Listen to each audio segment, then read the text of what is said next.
outside. I gotta go away. Baby, it's cold outside.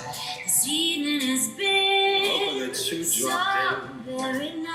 I'll hold your hands, they're just like My ice. body will start to worry. Beautiful, what's My your body name? will be pacing the floor. Listen to that fireplace. So really, Hi there, I'm nicodehaan, and welcome to Living a Primal Lifestyle, where we explore a return to a more balanced and natural wild world. To recover our natural health, regain our rights and freedoms, and I'm Ellen DeHaan. It's a beautiful day in Durango, Colorado. It's 39 degrees with a high of 45, low of 26, and little possibility of snow tomorrow. Right? Yep, That's what the weatherman says anyway. What does he know, right? right. So far, we haven't had much. No, that's for sure. Since our 2-foot dump in December. Yeah, it's well, that's the way it is. Please Yeah. subscribe to our channels, YouTube channels, Odyssey channels. Hit the follow button, the like button, and help our channel grow. We post also on Facebook and LinkedIn for your convenience. And if you hit the link below the show notes, you can maximize your nutrition with products from Mother Earth Labs. These are products that we use to supplement our diet, and we really like them. So we look at mainstream news stories about anti-aging, natural health, history, climate, as well as our freedom, and we go do our own analysis. All the topics for today's show are in the show notes, and the videos are also listed below in the description. So you can do your own research, folks. That's what you need to do, for sure. So we're going to start off today with the Atlantic could be ice-free within a decade, researchers warn.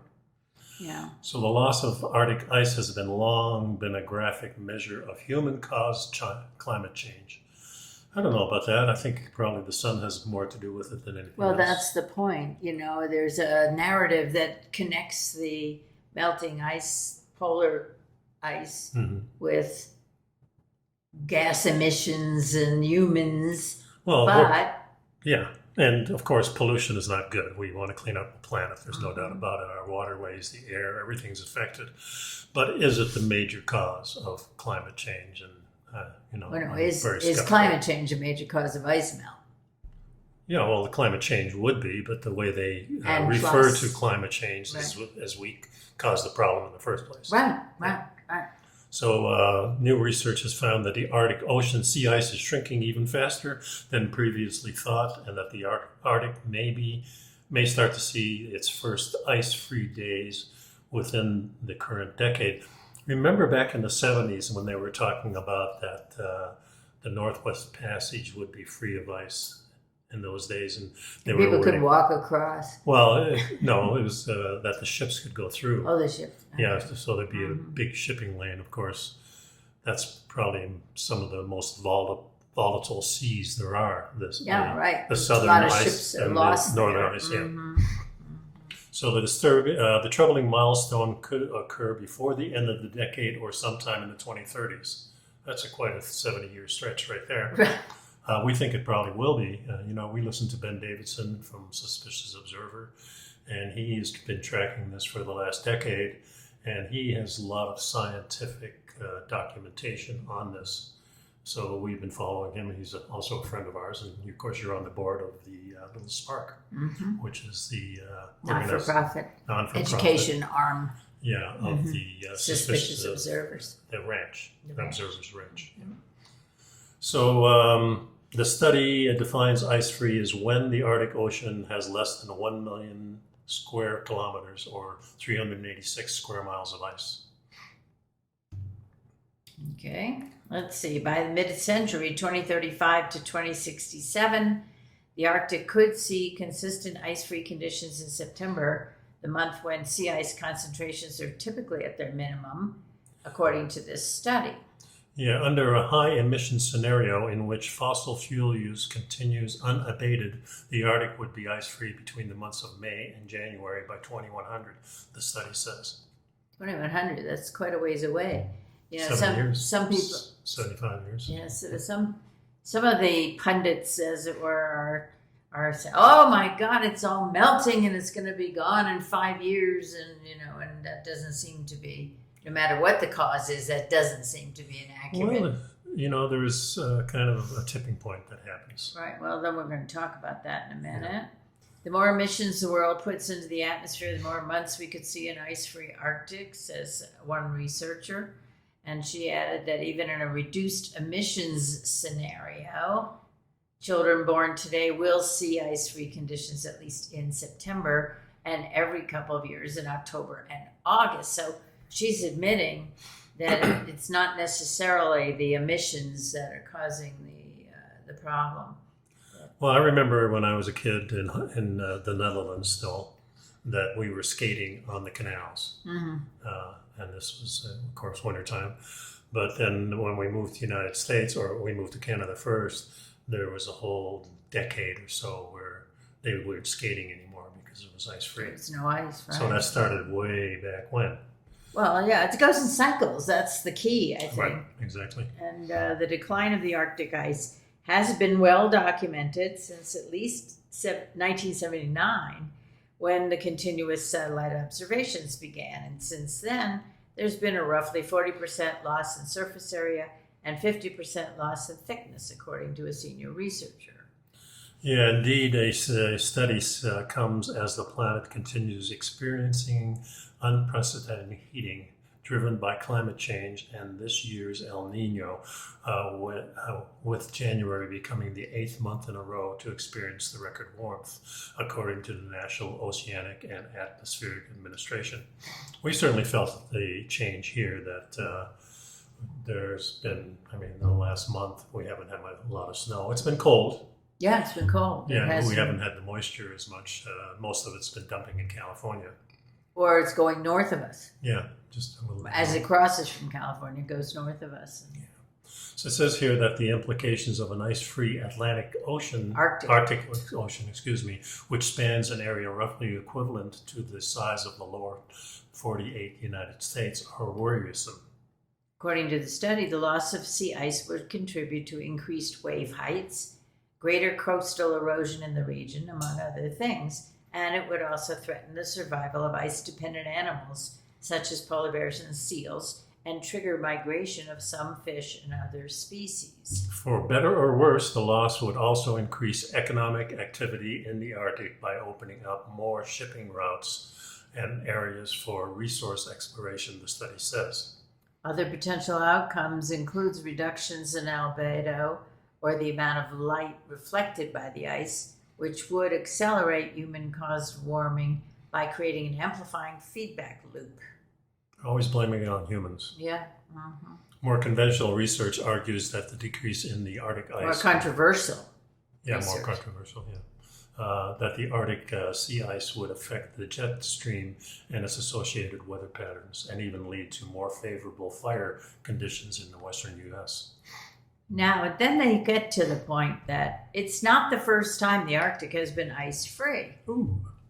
Evidence shows that the Arctic was ice-free between 80,000 and 150,000 years ago, possibly after the last ice age, 8,000 to 10,000 years ago. Now, there were no cars, there was no industry, there were no factories, there was no humans creating pollution. And that's a long time ago. I think also, if we look back just 6,000 years, we know that the sea was a lot lower, maybe 300-400 feet lower. Mm-hmm. And if the sea was lower, that means there were probably a lot more ice there. So already 12,000 years ago, when all that melted from the ice age, the sea rose. Now, we lived in Florida for 50 years. Mm-hmm. And, I lived near the ocean on both the East Coast and the West Coast, and so did you. Mm-hmm. And I've never really seen a rise in the sea there. Mm-hmm. In Miami, maybe, but we know also that the limestone is sinking slowly in Miami. More than the sea is rising. But the last 25 years that we spent on the west coast of Florida in the Tampa Bay region, we haven't seen any change. We've had a lot of people that live right on the Gulf, and there's been no change at all. Mm-hmm. Mm-hmm. So it says here, the good news is that the potential loss of Arctic ice is not inevitable. Sea ice came back every winter and may be able to revert to the previous condition as quickly as 7 years. The key difference between sea ice and ice on land, such as glaciers or ice sheets in Greenland, which takes thousands of years ago. And of course, if you're putting salt water, Well, let's get to the that. ice that's going in, from the ice that's on the ocean, that is very Fresh water. salt. That's very salt. But if it's on land, it's usually accumulation from rain and has no salt in it. So if that dumps into the ocean, that changes everything. And I think Changes salinity. yeah. So that's what this next article really is about, I think. A powerful current controls our weather patterns, and it's dangerously slowing down. Again, this is the what's it called there? The Atlantic Meridional Overturning Circulation, also known as AMOC. Yeah, when compared to cities in North America, London is shockingly far north. In fact, it's farther north than any U.S. city in the lower 48. However, visit London and northern Maine in the very depths of the winter, and you'll be shocked how different the experiences are.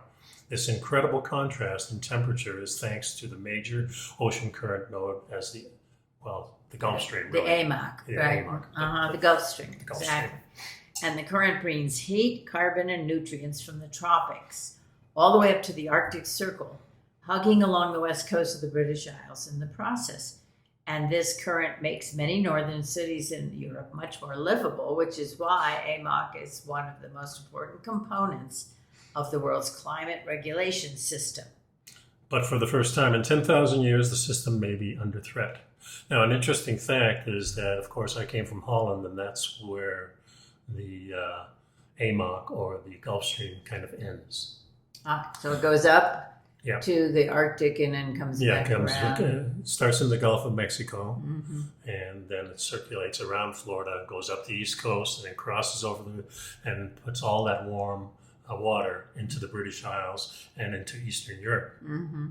Now, my dad, just before he died, he said, I want to be cremated, and we want to go to the Gulf and put my ashes in. So he said, I can go home. So he's going to go to the so- Netherlands. Yeah, so In the Gulf Stream. my father and my mother and my sister were both put into the ocean at what's the name of that? St. George Island. St. George Island. Yeah. So The there's Panhandle interesting of Florida. footnote there. Mhm. Yeah. Searchers have been tracking the impact of climate change on EMOC for decades, and previous studies have looked at the past climate events and discerned a tipping point that would likely cause AMOC's end. A new study published earlier this month in the journal Science Advances discovers that things are even more grim than previously believed. Oh no. The results show that the circulation could fully shut down within a century of hitting the tipping point. Within a century of hitting the tipping point, which has not yet been hit. Yeah. And when we listen to Ben and listen to some of those scientific papers that have been out, it could happen very, very quickly, just in a couple of years, because it reaches that tipping point. Just think about if all that fresh water goes into the ocean off of Greenland, then you're talking about that fresh water doesn't have the same salinity as the salt water of the ocean. And of course, the salt water of the ocean is what makes the water heavy.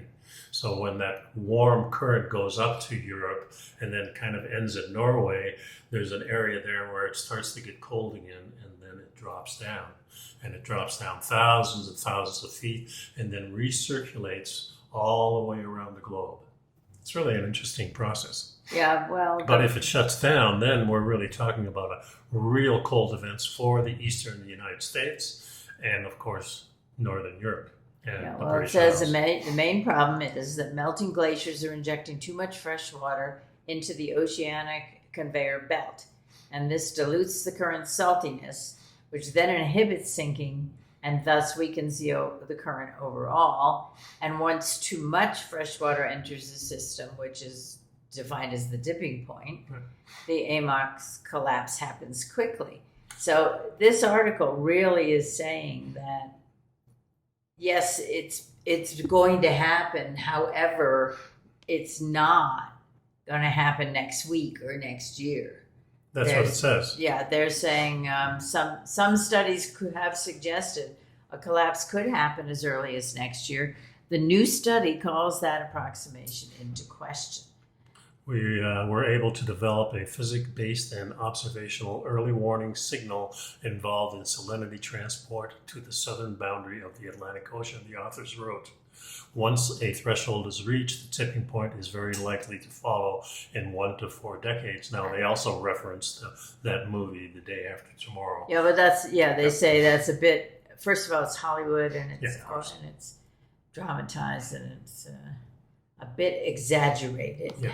This next article contribution of satellite sea surface salinity to the estimated of the liquid freshwater content in the Beaufort Sea. And they talk about, and there's a lot of citations in this too. It's a pretty technical article. Yeah, but there was one section we wanted to talk about. Yeah, go ahead. At the western side of the Arctic climate system lies the Beaufort Gyre, a large swirling circulation cell in the Beaufort Sea. The rotation is driven by anticyclonic, which is clockwise, wind stress caused by a high pressure system in the lower atmosphere. The gyre contains an enormous reservoir of fresh water from sea ice, northern rivers, and Pacific waters that enter through the Bering Strait. Yeah, and the shape and extension of the Beaufort Gyre are driven by weather patterns such as the OAO, which is the Arctic Oscillation, and have marked a seasonal variable. Have a marked seasonal variability. Thank you, within the gyre, freshwater accumulates through Ekman convergence, ultimately making its exit from the Arctic through the Davis-Fram Straits. Since 1997, high atmosphere pressure has triggered strong anticyclonic winds over the gyre, which has led to an increase by 40% in the last 2 decades. What's FWC? Anyway. The variable in freshwater fluxes from the Arctic have the potential of collapsing subpolar North Atlantic convection, resulting in rapid North Atlantic cooling that would affect global climate by way of the thermohaline circulation, as well as the ocean heat content and the biogeochemical cycles. The timing and cycles. Well, Too many paragraphs. Cycles are circles, aren't they?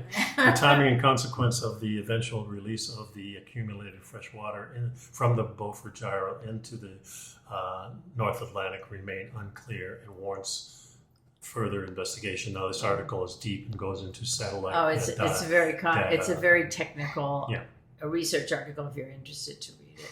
Yeah, and they have a few little maps in here that shows you graphs. The extent, graphs and maps.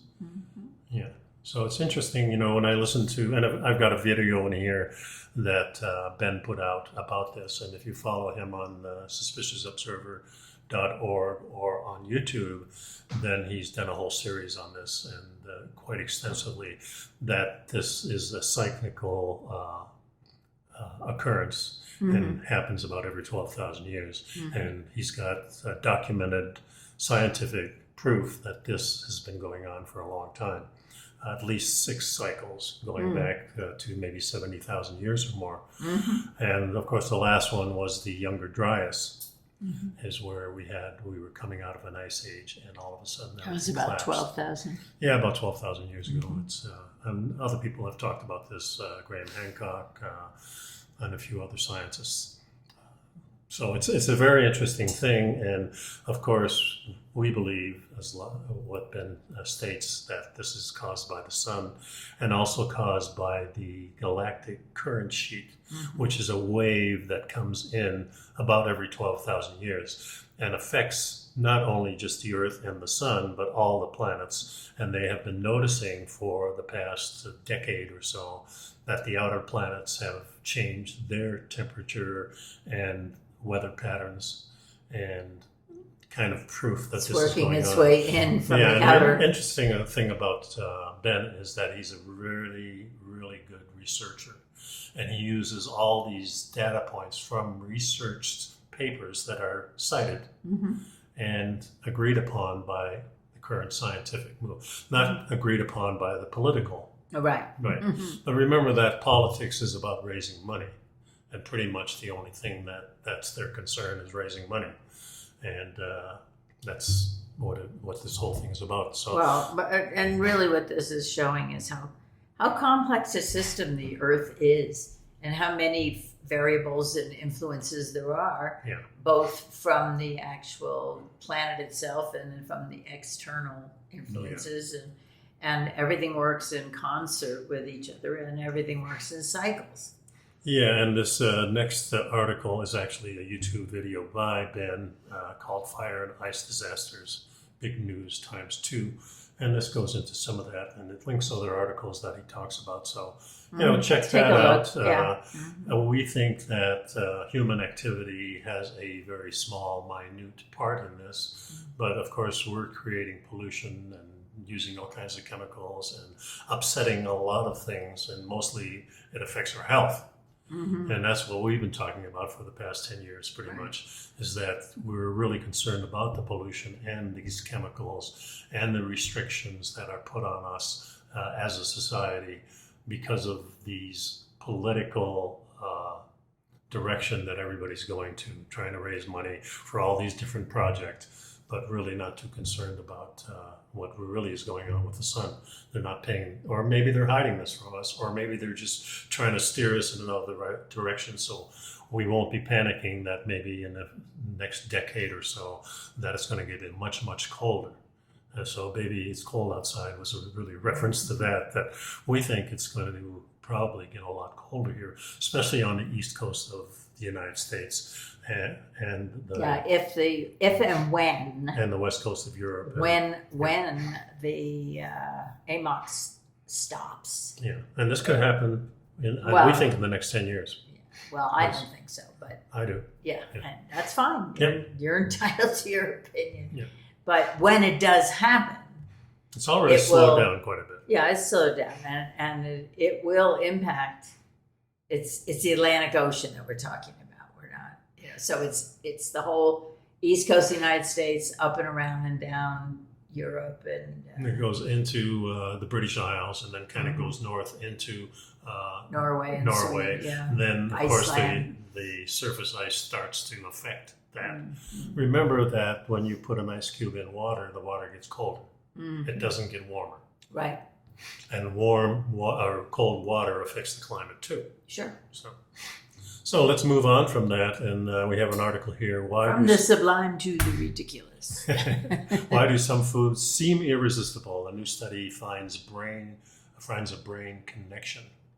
Certain foods just taste better than others, and usually they're the ones that have the sugar and the fat. And that's been the experience of the authors of this article. And that we're hardwired to crave them by way of a mind-body connection. And this really resonates with me because fat, of course, is very abundant in the natural world, where sugar Is not. It's a kind of rarity. So the combination of the two in nature is rare.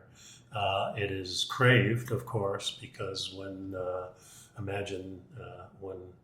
fruit comes out, people crave those fruits. They're, essentially sweeter than most things out there. Although I think we've made them that way through. Well, yeah, clearly genetic manipulation. Not so much genetic, but what do they call it? Breeding, selective breeding, and crossing of. Yeah, of we've different... made the fruit much larger and hence sweeter, and we planted them all over the world. Even where they 400 weren't years supposed ago, to grow. You never saw pineapples or bananas in North America or Tomatoes. Europe or in Asia. Tomatoes were in China. Yeah. Mm-hmm. Yeah. So, and remember, we're talking about there's all different kinds of fats too. So. We're talking about animal fats as being bioavailable. Yeah, some fruits have some fats in them too, but that's mostly in the tropical areas, right?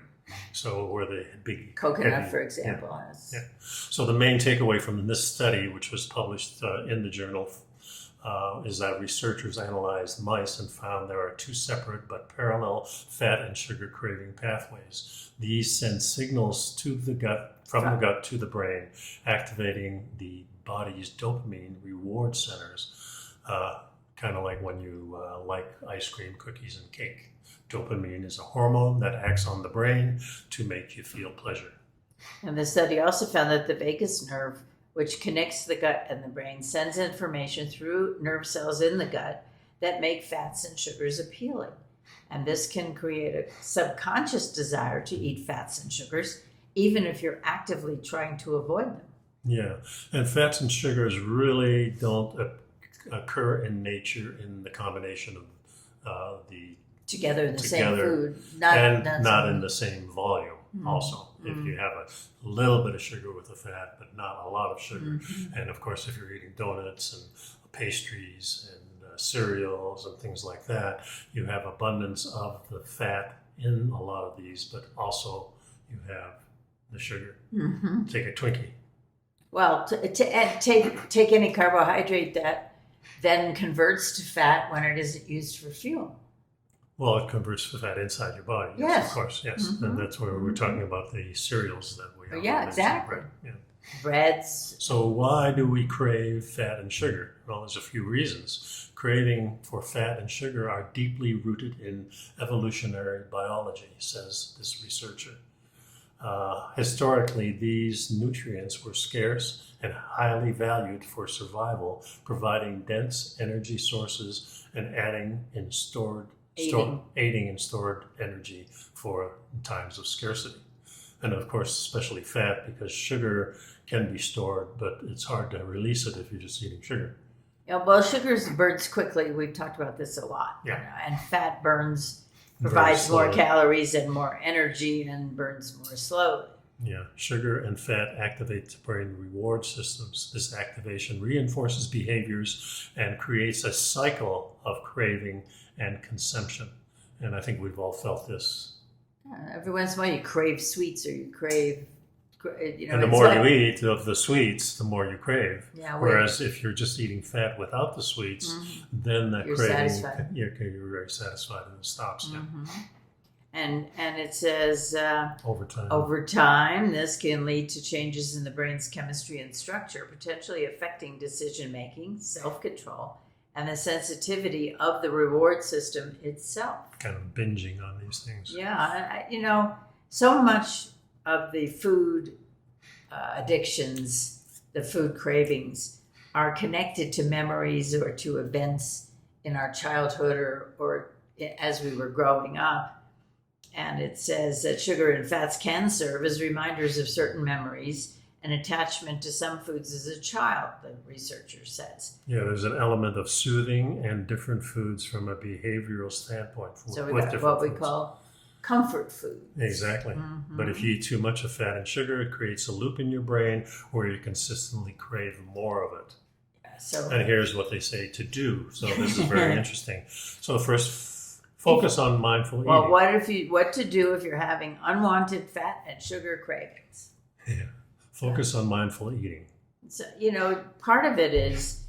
It's really hard to do that if you're in a binging situation. Well, of course. But the point is they want you to slow down, to eat more slowly. They want you to pay attention to the flavors and the textures and as you're chewing and savor your food.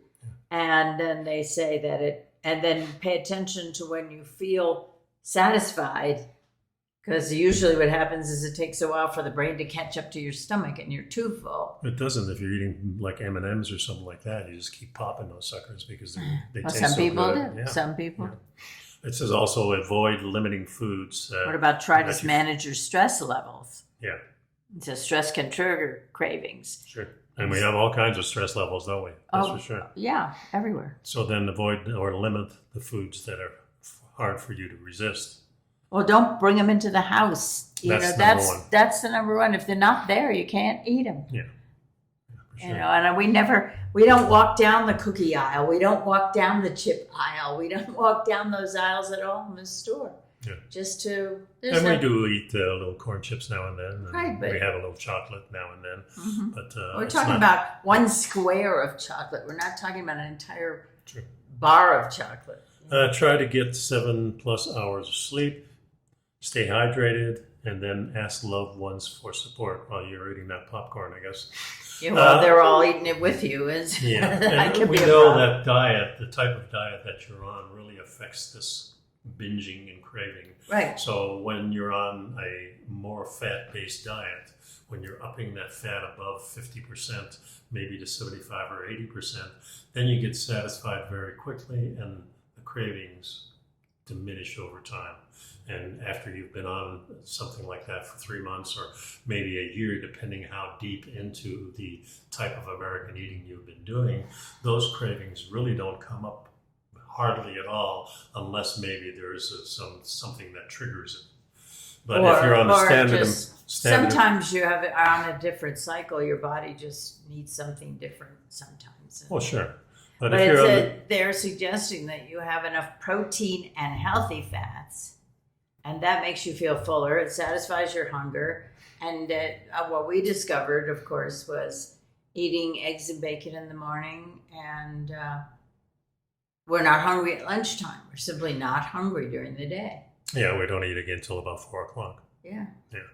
So that really does make a difference in your diet. If you're eating the American style diet, that's already full of sugar and the fat combination with it. Then after you eat, about 2 hours later, then you have a craving for a snack of some kind. In fact, that's what our society promotes. You have breakfast, then you have a little snack in between, then you eat lunch, then you have a little snack in between, then you have dinner, and then you have a snack before you go to bed. And that's the traditional way that commercial television wants you to eat. Right? Well, the food industry wants you Well, to eat. yeah. And, I mean, most of the stuff on television, either some kind of snacks or Well, for example, or we watch. drugs. Yeah. And we basically watch a number of follow different groups of podcasters, and there's a particular about 4 or 5 of them that before they go anywhere they stop and load up on snacks. Yeah, usually chips and chocolate and Twinkies and all kinds of different things, and lunch too. Yeah. Yeah, so And lunch consists of fried stuff and processed stuff. Yeah. And when you look at them, you can tell what they're eating pretty much. Some of them may be thin, but a lot of them are heavy and just not in the greatest shape. But they're still doing cool stuff out there, so that's why we watch them. So next article is 40 years in the sugary dessert. Desert. Yeah, there's no 2 S's there. No. Suppressed science and the American diet.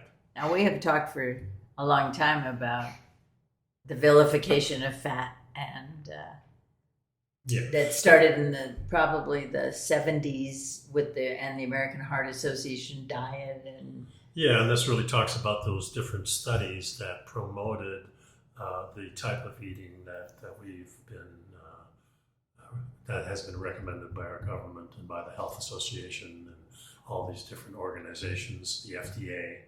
These are promoting based on these studies still, even though these studies have been debunked a long time ago. Well, based on the results of a 1977 country study, American nutritionist Ansel Keys concluded dietary fat, especially saturated fat, was to blame for high serum cholesterol and for heart attacks. Yeah. But that has been, there was a British physiologist who disagreed, saying that sugar, especially fructose, was the cause of heart disease, as well as cavities, obesity, liver disease, and some forms of cancer. Yeah, but the industry really went the other way and said, no, Ansel Keys They is joined right. Ansel Keys. Yeah, because if you want to sell food, you want people to crave the food.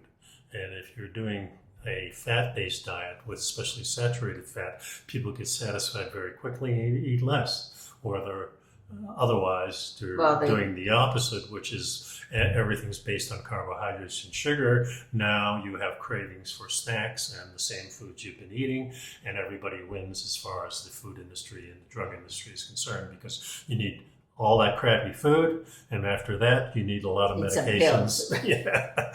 So I don't know. and that's not In the way to roll. 1972, John Yudkin, who was the British physiologist, published a book called Pure, White, and Deadly, and argued that dietary fat and saturated fats were actually harmless. And Keyes immediately attacked him, and ultimately public opinion went with Keyes. Yeah. So, in response to the work of Keyes and other advocates of low-fat consumption, in the 1970s, the food industry successfully manufactured a huge market for its own processed food, which contained little saturated fat but lots of sugar. And what happened? There was a sharp increase in obesity, type 2 diabetes, and heart disease among Americans. Yeah. I talk about here the Minnesota coronary experiment, which was a study conducted from 1968 to 73, a rare randomized control trial testing this idea. It looked at a population of nursing home and mental health residents, some of whom were given a diet that replaced saturated fats with corn oil and corn oil margarine. These researchers conducted autopsies as part of the studies. So this studies went on for quite a few years, and it was really kind of passed over. Now I've got a video. I have a video in here with Paul Mason that's indicated after this thing, and it goes into this whole thing. Yes. Yeah, and it does say here that the people who had their saturated fat traded for vegetable oil did see a reduction in cholesterol. However, there was no association with lower mortality rates from heart disease. So the researchers have now reanalyzed all of this information from this study, and they say that the high linoleic acid, low saturated fat diets seem to have had a negative effect for all participants who are over 65. And put simply, this is because cholesterol, as you get older, is needed to coat the scarring in your arteries. Repair your... Yeah, and your veins. So think of it like spackling on a wall, like it's a crack in it, and here comes cholesterol. And as you get older, this type of thing happens, especially if you're eating the American diet, but even maybe because of all the different stresses throughout your life. So you have these arteries that beginning to have little cracks in it, and the cholesterol comes in and saves your life by spackling these over. So it's a really nice natural system to keep you healthy. And cholesterol has been a marker to kind of saying, well, your cholesterol is getting high, so we better lower it. And this is why people start dying in their 50s and 60s, is because they don't have that natural protection, that saturated fat. It's one of the reasons. One of the reasons, of course, yes. Okay. Oh, that was it for that article. Yeah. Okay. Take a look at that video. This is really interesting, and it probably will Explains open our eyes. things well. Yeah. Mm-hmm. So the other thing that's really killing us is the ultra-processed foods. They've been linked to a 50% higher risk of dying from cardiovascular disease and developing other health conditions. Most of these health conditions have been, we come up with new diseases all the time. Our society, the medical community. And the reason we need different diseases is so we can have a different drug or treatment for it. There's no other reason. A lot of these things are so connected, and most of these things you have to think it's what you take into your body that is causing your problems. It has to be either the food, the water, or the air, or maybe what you're putting on your body too. We've concluded that probably there's 4 things. So your living conditions really play a huge part in whether you're going to be healthy or not, especially as you're getting into your 50s, 60s, 70s, 80s, and hopefully 120. That's what we're doing. So go ahead. Okay. Eating ultra-processed foods raises the risk of developing or dying from dozens of adverse health conditions, according to a new review of 45 meta-analyses on almost 10 million people. Yeah, it's interesting that for these types of things, we have these huge studies of 10 million people. But when we were talking in the last couple of weeks about the studies for the vaccines, we've got 12. 112. 112, or maybe 6. Or maybe they're just mice, Yeah. not people after all. Yeah. At a higher intake, at a higher intake was considered about 1 serving or about 10% or more of ultra-processed food per day. That's 10% of your diet. They were thinking that was a higher intake. Wow. That's quite a bit. And it says there's now that they've done all this research with these 10 million So people. this is what they thought in the beginning. Now strong evidence shows that a higher intake of ultra-processed food was associated with approximately 50% higher risk of cardiovascular disease-related death and common mental disorders. So Yeah, that's a really interesting new twist on this. Yeah, so we're talking Parkinson's And he all says- kinds of dementia and things like that. He right? says cardiovascular, or the lead author, Melissa Lane.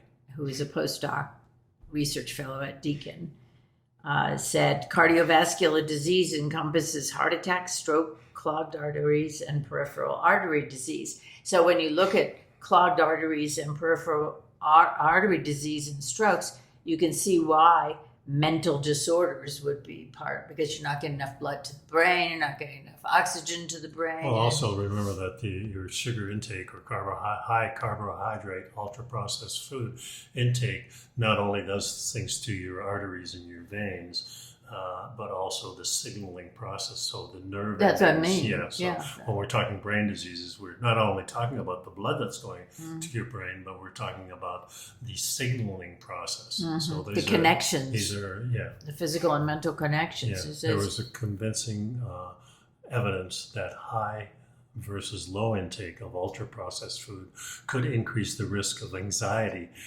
by up to 50%, and the 53%. 53%, and the risk of early death from any cause by 20%, according to the study.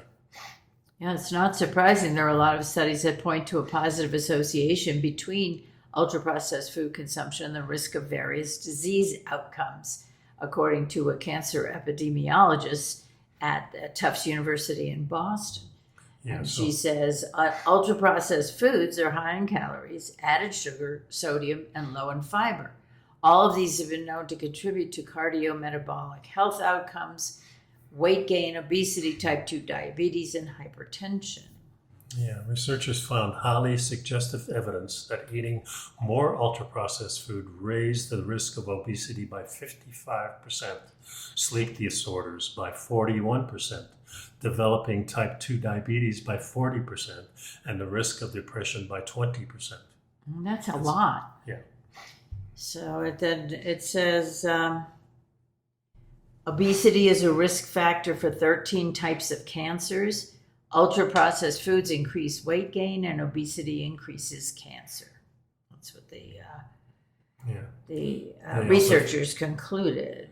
And they found men who ate the most ultra-processed food from any type had a 29% risk of developing coronary cancer. Colorectal. Colorectal cancer. That's a pain in the butt right there. Oh. So the making of processed foods, the ultra-processed foods are so much more than simply modified foods, says a nutrition researcher. They are formulations of often chemically manipulated cheap ingredients, such as modified starches, sugars, oils, fats, and protein isolates, with little, if any, whole food added. This gentleman at University of Sao Paulo in Brazil coined the term ultra-processed food in 2009, and he is credited with developing the NOVA classifications of foods. Yeah, it's a system of food classification that We've talked about it before. Yeah, classifies food in 4 categories. Group 1 consisting of unprocessed or minimally processed foods such as fruits, vegetables, eggs, and milk. Funny they don't include meat. Well, group 2. No, but they always do this. Well, I mean, that's, why are you surprised? Well, I'm not surprised, I'm just pointing it out. Okay. Group 2 involves culinary ingredients such as salt, herbs, oils, and the like. Group 3 are processed foods that combine groups 1 and 2. Canned goods and frozen vegetables are examples of that. And then group 4 are the ultra-processed foods, which he says are made flavorful and enticing by using combinations of artificial flavors, colors, thickeners, and other additives that have been, quote, linked by experimental and epidemiological evidence to imbalances in gut microbiota and systemic inflammation, close And these quote. are usually the groups of food that are advertised. Yeah, well, it's your chips and it's your I have a nice picture of all of puffs it right and here. your popcorns and crackers and all kinds of things. So 2/3 of the calories children consume in the USA are ultra-processed, while 60% of adult diets are ultra-processed. Now, they said in the beginning of this article that if you eat 10% or more, you're going to be at risk for all these modern diseases, right? So we're already so far behind, and now we see the real reason why we see children that are already obese at the age of 8 or 10. Well, they're being fed. They eat a lot of snacks, and they're being fed ultra processed foods. Yeah, and snacks are a way of keeping children kind of quiet. Yeah. Although by the time you fill them up with sugar, they're not going to be very quiet. Yeah, well, then you have to feed them more, right? Running around like rabbits. And now, according to this article, it says there's an easy solution: buy real food and cook it at home. It's as simple as that. But of course, it's not. That's a simple statement. However, real life isn't that simple. And it talks here about that today's fast-paced world that says giving up the convenience of ready-to-eat foods is difficult. Yeah, it's an interesting thing because when we look at the food that's available just on the street, in Durango, we have this whole area where they have these food trucks. And the food trucks, really, a lot of them are some real good traditional type foods that are minimally processed. Right. Yeah, they're fixed Fresh, right there. they're fresh and delicious, and some of the best things you can eat. Maybe they're not just the type of food that you and I eat. They may be tacos and things like that, but they're still a heck of a lot better than most of the stuff that you find as far as in bags or in cans, Right, in the grocery or store, at a checkout counter. you check a counter and fast food. You know, go to McDonald's or Wendy's or any of those exactly. things. But it does say here that over 70% of the U.S. food supply is ultra-processed food. Yeah. That's kind of And that's what daunting. most people are eating. Yeah, and it's there because people eat so much of it. Yeah, well, That's the only reason, right? it's If there. people didn't eat it, they wouldn't be making it. Well, sure enough. Yeah. So then, so they suggest They give you some advice. Yes, I love this advice. They suggest, number one, read and compare product labels and try to choose less processed alternatives. For example, swap flavored yogurt for plain yogurt with added fruit. Yeah, when you include just what you include is just as important as what you exclude. Focus on what you add to your diet, such as fresh or frozen or tinned fruits and vegetables, beans and legumes. They don't mention again what more. Well, we don't eat any of those things because they're actually processed. Well, and we have more of an animal-based diet, Right. which most of the advertising and articles really fail to mention. They want you to eat the fruits and vegetables. Half of which are genetically modified. They're not in the season that we're currently they're coming, normally. right. And if you're eating them not seasonally, you're eating them all the time. Your body's not adapted to it. Yeah, it's really hard to adapt to your area. And that's probably one of the most important things. And that adds to the number of allergies and allergic reactions to things. It says here, be mindful of beverages. Sugar-sweet beverages have no nutritional value, so opt them out for plain water or even a beer. That's my own interpretation there. It doesn't say that. No, it doesn't say that. When eating out, go to local restaurants and cafes instead of the fast food chains, of course. And local eateries are less likely to be made up of the ultra-processed food. One good thing that we discovered very quickly upon first visiting Colorado is the amount of organic food that's available in restaurants. Yep. Lots of choices. Last article on our list is a cellular waste basket reveals secrets of aging. I found this a very interesting thing. The inside of a cell is like a house that has a lot of rooms. Little compartments called organelles are the intracellular versions of organs like the liver or the pancreas in the body. Each organelle is assigned its own specialized set of tasks. For example, the nucleus, which is home to the cell's DNA, then the energy-producing mitochondria, and the ribosomes that put together whole proteins. It's interesting that each cell kind of has its own Little whole factory. body, little factory that your body is kind of mimicking. I look at it kind of like our solar system is kind of like a nuclei with the neutrons and things going around it, Proteins. or the Protons. or if you look at a larger scale, Mhm. it's a galaxy, Mhm. and the galaxy has all these stars and everything. Mhm. These solar systems going around in circles. Then you look at a cluster of galaxies, and they're doing the same thing going around.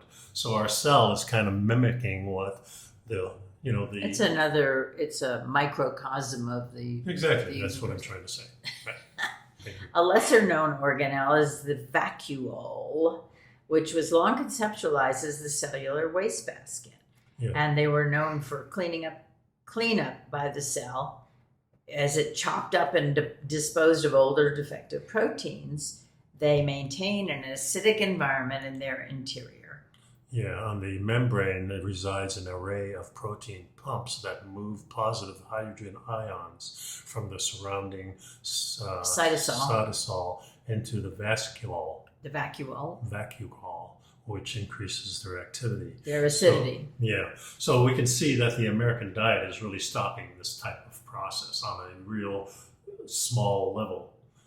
Everything gets clogged up, everything more or less calcifies. If your body is not cleansing itself of the waste of the dead cells or any other stuff that's not adding to your... And this really contributes to seasonal colds and what they call influenza and all these different viruses that come in clogging the system more. So if your body is unhealthy and not going through this process, all the accumulation of our environment, You're more susceptible. You're much more susceptible. And this is why if you're very, very healthy, you don't have these seasonal afflictions. Whereas if you're not healthy, not in stasis, then you're going to be sick on a rotating basis, whether it's a monthly You're susceptible cycle, to whatever comes along. quarterly cycle, or just by a seasonal cycle. And this is why people are warning you, it's flu season is coming up. It's not because the stuff coming in. We're able, if we're healthy, to combat all this. Our immune system is very adaptable. This is directly related to our immune system. This is part of our immune system on a cellular level. Well, and it says that, in fact, they're much more than just a garbage dump. They play a vital role in the way that the cell integrates information about its nutrient status, and they release or sequester nutrients according to the needs of that cell. And that varies through the cell cycle. So vacuoles use a proton gradient. That's the difference in acidity between the inside and the outside of the membrane. Yeah, this provides energy for proteins on their surface known as amino acid transporters. These transporters enable the vacuole to move amino acids in and out and sequester them, and then release them at a specific point in the cell cycle when the cell is just about to divide and produce a daughter cell, or it's kind of renewing itself. Right. So it says, so now that they've done all this research and they've just been studying these vacuoles, they see that vacuoles are not just a terminal compartment for waste processing, but also a store of nutrients that the cells draw on when in need, such as during cell growth and division. Very interesting. It's clear that cells are not using these vacuoles as a storage deposit. Storage depot. They do not supply amino acids when they do not only supply them when it's needed. Just as important, they sequester amino acids when they are needed to prevent them from wreaking havoc. Wreaking havoc. Yeah, so sometimes your cells gets confused, and this is what we talk about as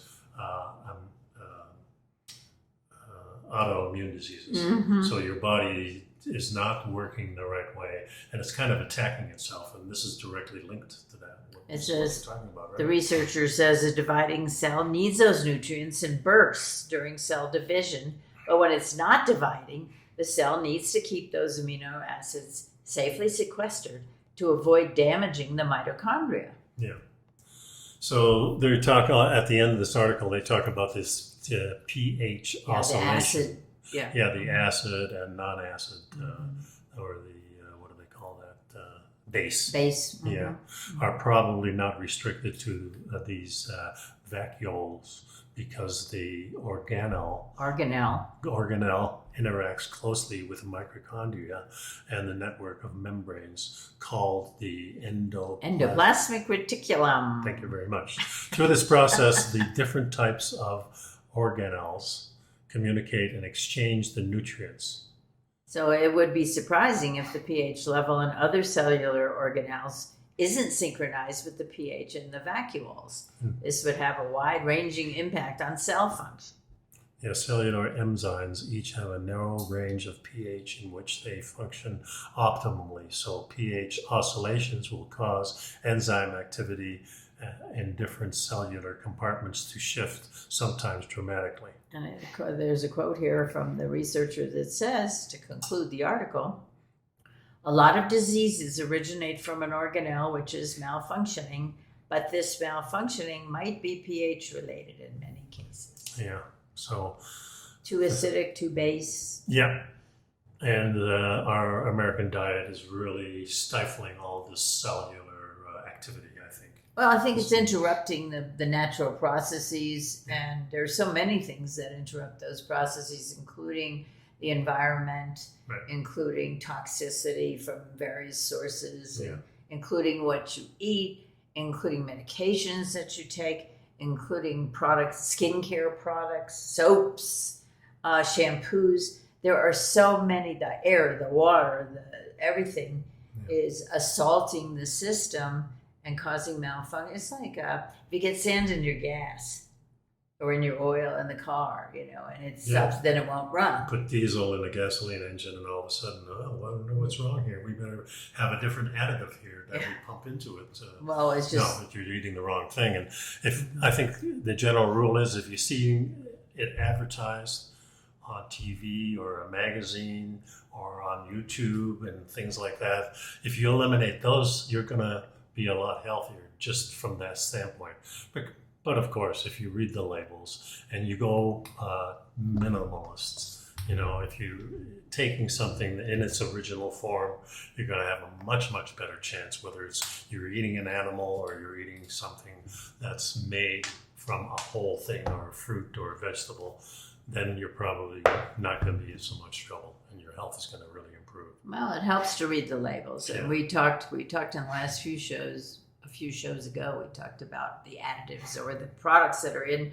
You read it and you don't know what the heck you're eating, Right. and they hide things by naming them something else. And so it is important to pay attention. And so if you go to these more restrictive diets, even if it's a vegan diet that just is based in whole foods, you're going to feel a whole lot better no matter what you do. We're going the other way where our base is more animal products because we think in the long run that is a lot better for us. Because we know that we feel better. Yeah, that's for sure. And we look better, and we have energy, and we're not hungry. Yeah. And everything from hair to skin to nails to whatever makes a big difference. The big thing now is on TV. You see the ads for whole body deodorants. We must be a really stinky group of people. Well, if you're eating those foods, you probably are. And then there's the question: is where are these odors coming from?